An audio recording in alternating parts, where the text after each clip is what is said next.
The surprising Seahawks and we can say the surprising Jaguars have a huge game in week 6. We're here to do a crossover and tell you all about it.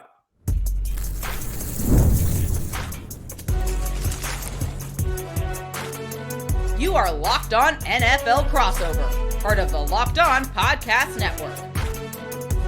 Your team every day.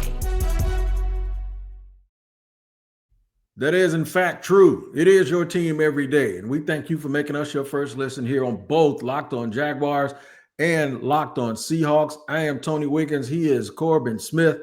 We're about to give it to you like we always do, man, here on the Locked On Podcast Network on our crossover Thursdays, presented by Prize Picks. That is right, all across the network. That's what we do here. Crossover Thursdays, always presented by Prize Picks. Download the Prize Picks app today and use the code Locked On NFL to get $50 in lineups after you play your first $5 lineup. We'd also like to thank you for listening to Locked On Jaguars and Locked On Seahawks. And reminder that you can follow our show and hear new episodes ad-free daily on Amazon Music. So make sure you go and check that out. Hello to the everydayers of both teams. We appreciate you for tuning in wherever you get your podcast, whether you watch or listen. And if you're new, we'll give you something to enjoy. Corbin and I are going to go. I'm going to tell you from back to front. We're going to end the game with a game prediction. We're going to end the show with a game prediction and the winning formula right smack in the middle. We'll talk about the game-changing matchups. But we're going to start off with the biggest storylines. The biggest storyline for me is, Corbin, I got to be transparent. I was on Locked On NFL, man. I said the Seahawks were going to be one of the worst teams in the league. Boom, they tricked me and fooled me, man. I just had no idea that they were going to be this strong coming out the gate. Well, and the thing is, they could be 5-0 very easily. Both their losses, they had opportunities late to win the game, and they couldn't get it done on offense and defense. They made a few plays early in those games to the 49ers and Buccaneers that ended up hurting them as well. But 3-2, the Sam Darnold era off to a really good start. And that's just the key storyline for me right now every week. Are we going to keep seeing number 14 slinging the pigskin the way that he is? I mean, he is absolutely destroying teams with the deep ball right now. He is leading all quarterbacks averaging more than 25 yards per attempt on 20-plus yard passes. He's completed double-digit throws like that. And, oh, by the way, he's leading the NFL with a 73.3% completion rate on those passes. And this is without DK Metcalf, without Tyler Lockett. Seattle has turned it over to Jackson Smith and Jigba. Cooper Kupp is still playing at a high level. Torrey Horton's been a really nice find as a fifth-round pick for them. So Seattle's offense has not been the problem. I think everybody going into the year was expecting that the offense was going to be the biggest detriment. I think a lot of the national pundits were down on Seattle because of the quarterback change, not having the receivers that they've had in the past, and continuing questions about the O-line. The offense has looked great pretty much the entire season. Week 1, they had their struggles, but it's really been fun to watch Sam Darnold and Clint Kubiak's offense and the run game starting to find traction. The real disappointment, though, is the way this defense played this last week. This was a top 5 scoring defense going into week 5, and then Baker Mayfield just put Seattle's defense on the grill, buttering them up, and, man, you want to talk about a well-done steak. That's what he turned the Seahawks into in this game, and it was hard to watch because Mike McDonald's defenses don't play like that. It was seeing all these busted coverages, and they've got injuries galore on that defense, but it shouldn't matter. They were making a lot of mistakes with their coverage assignments, breakdowns. It felt like, what am I watching? And Tampa Bay, got to give them a lot of credit. They schemed the hell out of it on offense. But this defense, as talented as it is, this injury report this week is going to be huge, seeing who they can get back and if they can get their mojo going, because Jacksonville just showed this last week, and they've been showing it all year long, really, that this is an offense that continues to take incremental strides under Liam Cohen's leadership, and Trevor Lawrence playing better. We got to see it on the national stage, which I know Jaguar fans are extremely excited about. Absolutely, we're excited about it, and we should be. And you guys have a lot to be excited about, too. I'm a little bit concerned about Sam Darnold because we saw him chop people up all last year, and the last impression is the last 2 games that he played. But now he's regrouped, and it looks like he's playing that same way. That's why our defensive backs, mainly Tyson Campbell, when you talk about deep balls, Tyson Campbell doesn't have the greatest ball skills in the world, if you ask me. So they're going to have a little bit of their version of a no-fly zone. And I think this is also a game where you're going to see Montez Brown a little bit more since he's come back and he played well the other night. You're going to see Travis Hunter, who splits time on both sides of the ball. But you're right, man. It's all about Trevor Lawrence. And you got the whole Trevor Lawrence experience, as we call it here in Jacksonville. That's why we argue with everybody that always says, well, he sucks, he's no good. Oh, his highs are super high. He has to try to manage his lows and to make sure that those lows don't go on and on and on and on. Luckily for Jacksonville, he was able to regroup the other night and do a really, really good job. Speaking of the offensive line, the Jaguars' offensive line has been a big story because they have played top tier, one of the best run offensive lines in the league. They have, for the most part, done a really, really good job of also protecting Trevor Lawrence.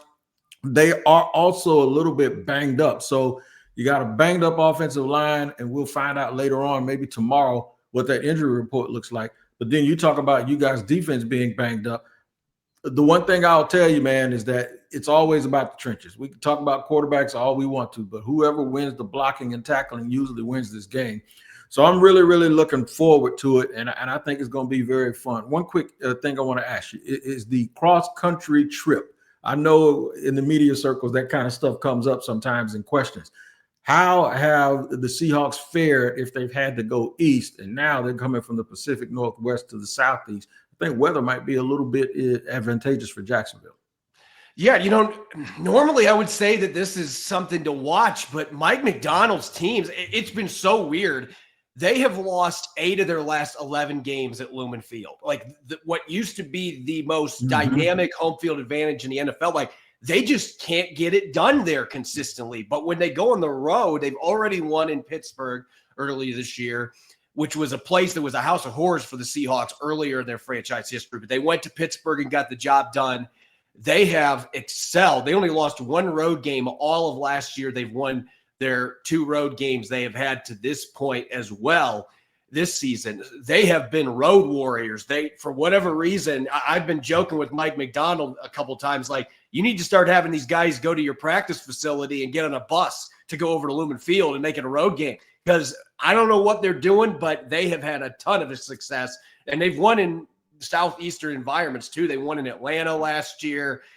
They've won a couple other games. They won in, I believe they were in Tennessee. That might have been 2 years ago, actually. Pete Carroll had success with the road games as well at the end of his tenure. So this has been one West Coast team that has not been bothered by playing in the Eastern time zone early starts. I will see if that bleeds into our game-changing matchups. I got a feeling we're going to have some interesting things to say about that. We'll get into it in just a second here on a crossover edition here presented by Prize Picks of Locked On Jaguars and Locked On Seahawks.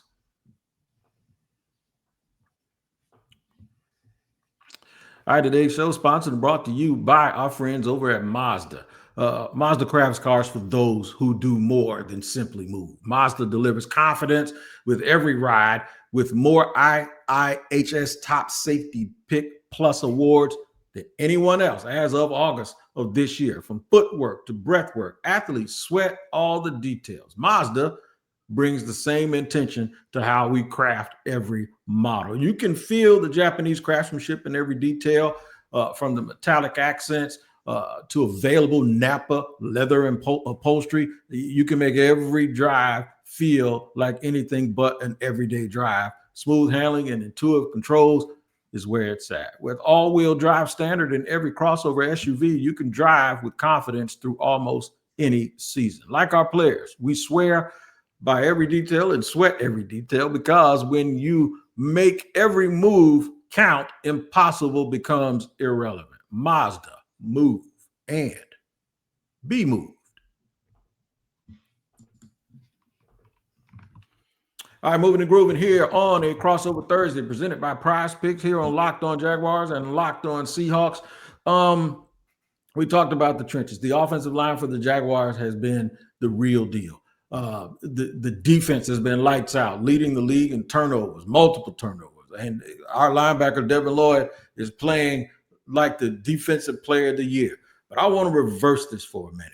And you were talking about your defense and your offensive line. When you said that Sam Darnold has been throwing the ball at 25 yards per attempt and really going down the field. That means the only way that happens, this is the smartness in me now. This is the Duval County school system.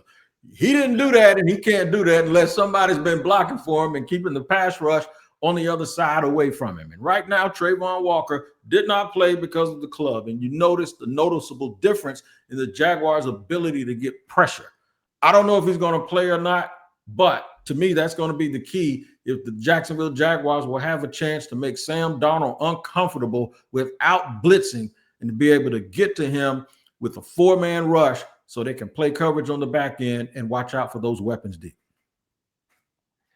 Yeah, aside from the game against the 2 weeks ago, the game that they had against trying to get all my games mixed up. Arizona got 4 sacks on Sam Darnold, but Seattle had only given up 3 sacks total in the first 3 games, and Darnold didn't get sacked at all by Tampa Bay. Now, they did get some pressure on him on the interception that he threw at the end of the game, bounced off a guy's helmet, just kind of a fluky play. It happens. Unfortunately, it happened at the worst of times for Seattle at the end of the game, but it tarnished what was otherwise a near perfect performance by Sam Darnold. And it's been because of improved pass protection. I think Charles Cross has taken that big step in his 4th season. He's playing like a top 10 tackle. Getting a healthy Abe Lucas back has been huge, but the interior line has still got some questions. Anthony Bradford, the right guard, he has not given up as many pressures as I think a lot of fans seem to think he has, but the pressures he has given up have been really quick ones. And luckily, Sam Darnold has been very elusive in the pocket. He's had eyes in the back of his head. I mean, this is the same QB that was seeing ghosts in New York. Yeah. He is clearly not having that issue now. His pocket presence is 10 times better than what it used to be. And that has allowed him to extend plays outside the pocket. He's gotten a lot of downfield throws doing that. So Darnold has to continue doing that. But the offensive line, I'm looking at the interior. The tackles obviously are going to have to do what they've been doing as well. But keeping that 4-man rush away is going to be crucial, particularly on the road. And every game the Seahawks play, even now, I'm still guarded. Even with this offensive line playing a little bit better this year, it still feels like a road game like this against a team that's got tons of momentum, has some really talented guys. They're going to be able to try to get after Sam Darnold. That is going to be crucial in this road game. And, for me, I want to start this matchup discussion with, I'm kind of going to call out a group because Leonard Williams, Jaron Reed, Byron Murphy II, those guys were phenomenal the first 4 games. And then this last matchup against Tampa, who was playing backups at a couple spots of the offensive line, basically all you remember from those 3 players was a personal foul penalty that was called on Leonard Williams in the end zone because you could tell he was frustrated. Those 3 did next to nothing in that game against Tampa Bay. Jacksonville could be missing their starting center again in this matchup. Like, I'm looking at this trio of defensive tackles. If you can get pressure on Trevor Lawrence inside out and the edge guys can contain so he's not running around, Lawrence is still a guy that will, and I'm sure you will acknowledge this too, he will still take his shots and he will throw the ball into double coverage sometimes. He will take some of those chances. Seattle's secondary is opportunistic, at least when they've got most of their guys there.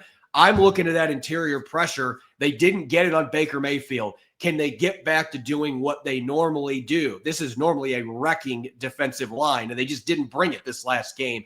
Can they take advantage of some of the banged up offensive line issues the Jaguars have in the middle? And can they get Big Cat and company playing to the level that we're used to seeing? Last week seemed like it was just, for whatever reason, it was an aberration, or at least they're hoping that's the case, and these guys start playing the way they're capable of. If not, if Lawrence has got time like Baker Mayfield did, it could be another long weekend for the Seattle Seahawks defense. Yeah, and I was a little bit surprised when Robert Hainsey left the game the other day, the starting center, and they didn't take Pat McCary and move him over from right guard and then replace McCary with Chuma Edoga.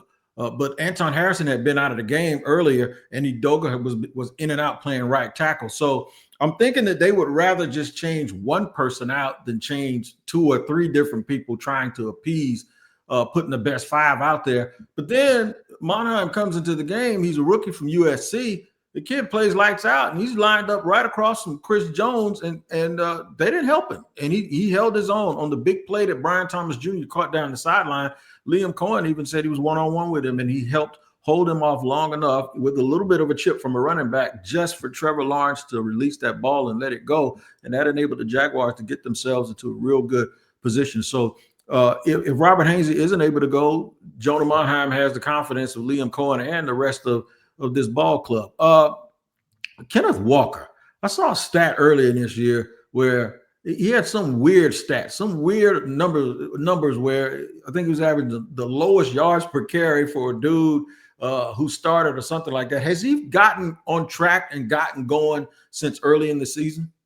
Yeah, this last week averaged 8.6 yards per carry, almost got to 90 rushing yards, had a 31-yard run. Like, there's never been a question about Ken Walker III's talent and his ability to bounce runs and create in space is up there with the elite backs in the NFL. The issue is that he likes to play hero ball at times, and he tries to do more than he should, and he gets 4, 5, 6 yard losses, and that ends up hurting the offense, putting him behind the sticks. It hurts his average. This last week, though, against Tampa Bay, which, by the way, Tampa Bay came in with a top 3 run defense in almost every metric. Seattle ran for 122 yards on him. It was the best rushing performance they've had this year, in my opinion. Maybe not by yardage, but they were very effective running the football. They passed to open the run game up.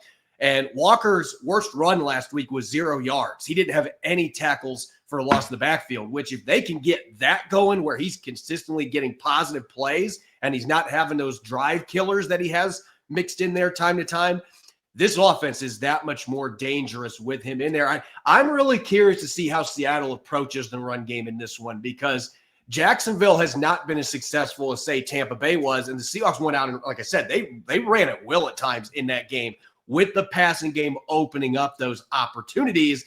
See if they can maybe stress the linebackers. Devin Lloyd's been so good in coverage. See if you can stress those guys out with your run game and wear them down physically, and then you can hopefully get some of those shot plays. Man, JSN against Travis Hunter, I hope we get to see a good amount of that in this game, because JSN is having a phenomenal year. Something about those Ohio State second right now in receiving yards in the NFL. Anybody that questioned the move, getting rid of DK Metcalf, like JSN was their number 1 guy the second half last year, and he has just carried that over this year, and he looks like a top 5 receiver in the league. You got Cooper Kupp working out of the slot. Those opportunities, it feels different than last week where you're trying to pass to run. I'm wondering if the run game is going to need to be the engine that gets those big play opportunities this week against Jacksonville's defense. Yeah, it could be. Turnovers and pre-snap penalties. The Jaguars have not had a lot of turnovers. Trevor Lawrence, I think, has had 5 interceptions, but they don't fumble a lot. And they have been super opportunistic on the other side of the ball. They've already eclipsed how many turnovers they got last year. So they're extremely active and extremely opportunistic, and they do a good job of being physical, and that allows those turnovers to happen. We're going to give you the winning formula for both teams, what both teams have to do and maybe have to stay away from, and a game prediction. We'll do that in just a second here on Locked on Jaguars and Locked on Seahawks crossover. All right, it's all about game time, man. The NFL season is back, and honestly, there's nothing better than being in the stadium surrounded by fans cheering on your team. But let's be honest, getting tickets can be a hassle between queues, login screens, and prices jumping at checkout. It can be absolutely frustrating, and that's why I use Game Time, the app that gives the advantage back to the fans. Game Time is fast, easy, and backed by the Game Time guarantee. You always get 100% authentic tickets delivered on time and at the best price. Plus, all fees are included. You ain't gonna have those surprises when you check out to pay and all of those extra costs. Whatever they said it was, that's gonna be exactly what it is. Download the Game Time app, create an account, and use the code Locked On NFL for $20 off your first purchase. Terms apply. Again, the promo code, I'll spell it for you: LOCKEDON NFL for $20 off. Swipe, tap, ticket, go. Download Game Time today. And I got to let you know that today's show is also brought to you and sponsored by our friends over at FanDuel. With the year has already started. In fact, we're right at week 6. The NFL season is, and FanDuel has an offer you don't want to miss. Right now, that's right, right now, new customers can bet just $5 and get $300 in bonus bets, or 300 bonus bets if you win. That's right. Pick a bet Put down $5, and if it hits, you'll unlock $300 in bonus bets to use across the app. Make sure you look in on those injuries now. They'll give you accurate information and let you know exactly where everyone stands before you make your wager. And I think that's super, super important and dope that they do that. So what are you waiting for? Visit FanDuel.com to download the FanDuel app today and get started. All right, third and final segment of our Thursday crossover presented by Prize Picks here with my man Corbin Smith. I am Tony Wiggins. Corbin, what does Seattle have to do and what do they have to avoid in order to have success coming to Duval County? Well, first, I got to start on the defensive side of the football. They cannot afford to give up the chunk plays in the passing game that they did this past week against Tampa Bay. And getting to see some of those big plays that the Jaguars were able to get against Kansas City's defense on Monday night, they have got to tighten things up on that back end. But really, it boils down to the pass rush creating those opportunities. They were not marrying up their pass rush with their secondary on Sunday at all. They need their defensive line to deliver. You need Boye Mafe to actually show up. He has no sacks so far this year. He's in a contract year. You want another contract from Seattle, you better start playing like you're going to get that contract. They're not going to have Derek Hall. Hopefully DeMarcus Lawrence is back for this game. We'll see. But they need all of those edge guys and the interior defenders. Leonard Williams, play at the all-pro level you've played at most of your time in Seattle. They need that front line to set the tone so they can help the back end of the defense. Even if they have Devin Witherspoon and Julian Love back this week, they're not going to be 100%. You need to protect your secondary. So I'm looking at the pass rush. To me, it is all on those guys to make life tough on Trevor Lawrence. And if they don't, again, you're looking at a repeat here against a team that's got a bunch of good weapons on the outside. You give those guys time. It doesn't matter how good your secondary is. You can't cover forever. That is going to be a problem for them. They've got to have that defensive line show up. And I think they need to get at least 3 sacks in this game on Trevor Lawrence to win in Duval. That's a good point, because my issue for the Jaguars is, besides the fact that they just played an emotional game, people don't really understand sometimes that when folks have a bad loss, they say you have to have a short memory and you have to forget about it because it'll linger. Well, when you have an emotional win, sometimes you have to also forget about it. And because it'll linger, you'll be emotional. You'll go out super, super fired up. You won't be relaxed. And then you'll think you're still adding something to that chapter. Well, that chapter's gone. Trevor Lawrence even said it at the press conference today when everybody kept talking about the play where he slipped and got up on the third try. Well, the thing is he say, all right, he answered enough questions. He say, let's move on to Seattle, because they know nothing they did last week is going to help them this week, except in this respect. In the respect that as long as they control their emotions, as long as they keep the main thing that's in front of them, they'll have a shot. Now, on the field, what they have to do, I think they got to run the football. I think they have to have a heavy dose of Travis Etienne, a heavy dose of Bashal Tutin, who is his backup, and then throw in a little bit of LaQuint Allen. But to me, it comes down to what they can do in the running game. If they get the running game right, it softens the defense up. It keeps everybody at home, makes sure the linebackers and the safeties have an extra look, and that will allow Brian Thomas Jr., and that will allow Travis Hunter, when he's on offense, to get open down the field. They're going to be missing Brenton Strange, their tight end, who was playing at a super, super high level. They're going to be missing him in the passing game and in their packages where they go 2 tight ends, and they have to make sure that they replace him. He's been put on IR.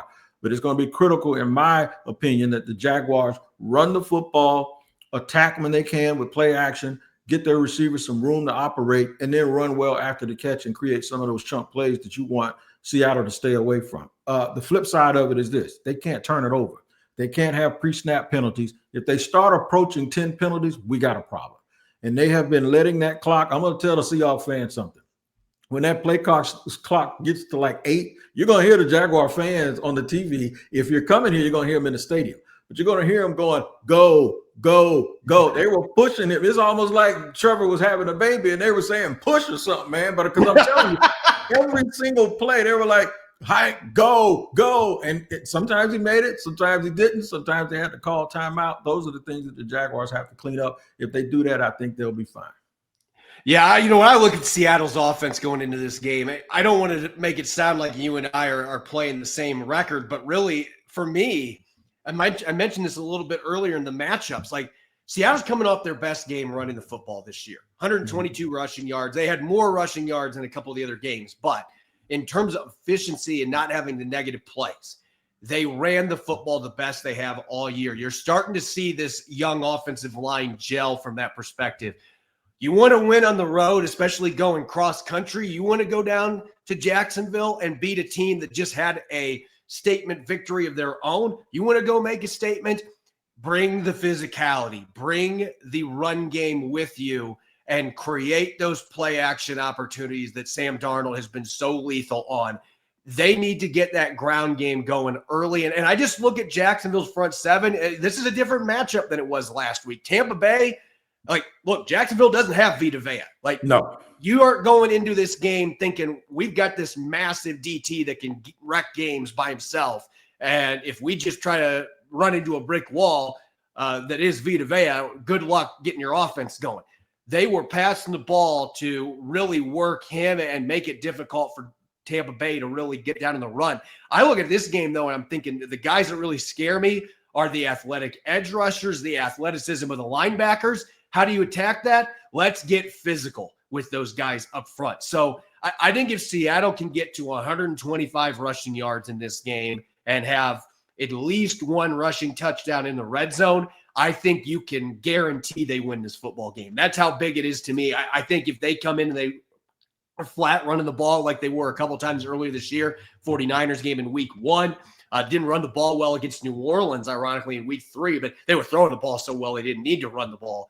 But I think if they go out and they get to the 125 mark, they get Ken Walker and Zach Charbonnet going, and the play action off with the way Sam Darnold has been flinging the pigskin, the way the receivers are playing, I have great confidence that Seattle wins if they can do that. If they're not running the football well and the pass rushers can pin their ears back, then I think this has a chance to turn ugly potentially, especially if the offense isn't playing well and the defense is on the field. You could see one of those snowball games, ironically, in South Florida.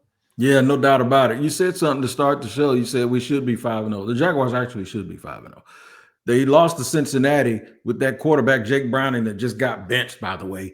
But on 4th down in their own territory, he threw a pass, and Travis Hunter played textbook defense, and they called pass interference. If any, it's probably the worst DPI I have seen in years, and that's saying something. That's rich because every single week somebody's saying that they're bad calls.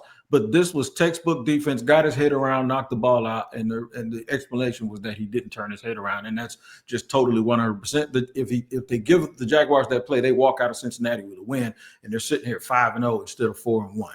That being said, I think the Jaguars are going to win because they're not the type of team to get blown out. They're not built or constructed unless somebody has 6 turnovers. They're not going to get blown out. But then these close games, they are a gritty gang, man. That's what I call them. Gritty gang, man. They will get it done and they will figure it out. And that was on full display the other night against the Chiefs, where they looked like they gave the Chiefs every single chance to win, but they found a way to get it done. So I'm going to pick the Jaguars. I'll say it's close. I'll go 24-19 and say the Jaguars pull it out and get the 5-1. Yeah, I'll give my game prediction on our Friday show of Locked On Seahawks, but I will say this. I'm having a really hard time grappling with this game right now because I just saw what Jacksonville did, and it was incredibly impressive win they had on Monday night.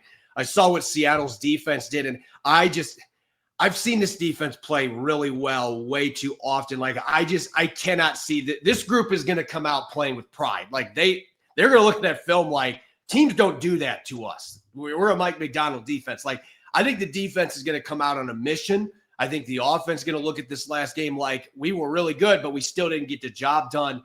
I expect that Seattle's going to come in playing their best brand of football. Does that mean they're going to win this game, though? Who knows? Because Jacksonville has been as big of a surprise as anybody. And, they've had a lot of really good players there that haven't played to their potential, and now it's coming together. And you're starting to see this football team become a real problem. And now it's really a wide open AFC. So I'm still grappling on what I'm going to be picking as far as this game goes. I think it's going to be close. I do expect this to be a 1-score game. I'm not sure if I have Seattle coming in getting the win or if I think Jacksonville's going to get done. Because to me, it's that much of a toss-up. I think you have 2 playoff caliber teams that have played really good football most of this year. And it's really going to boil down to who makes the fewest mistakes. I know that might seem cliche, but I think there's, when you look at overall talent, I think these are very similar teams that in any stadium, I think would play very close football. Yeah, I wish you had a beeline to the GM up there and kind of nudge him and tell him that little Witherspoon kid that's from Florida. We'll take him. We'll take him back. We'll take that cornerback and we'll take him. Seattle wants him back. He just got to get healthy, man. Yeah. You can ship him on down here. We'll patch him up and heal him up. That dude can flat out get after it, man. But man, it's always fun to do these crossover shows. And when you want the hard-hitting analysis of all of our games that will happen this weekend, Tyler Rowland will hit you upside your head about Monday morning about 7 o'clock on Locked On NFL in the AM, and then I'll slide back through in the barbershop at about 2 o'clock. Make sure you check out Locked On NFL twice a day, wherever you get your podcast, whether you watch or listen. And please tap into Corbin Smith at Locked On Seahawks. Great follow, has done this for years, following those Seahawks, and is one of the absolute best on our network and the best in our business. You can catch me on Locked On Jaguars too. All right, man, it's been fun. It's been a little bit under 31 minutes, but we do not take your time for granted on either one of these shows. We appreciate you joining us, and we thank you for tuning in to our crossover edition. Good luck on Sunday to both teams.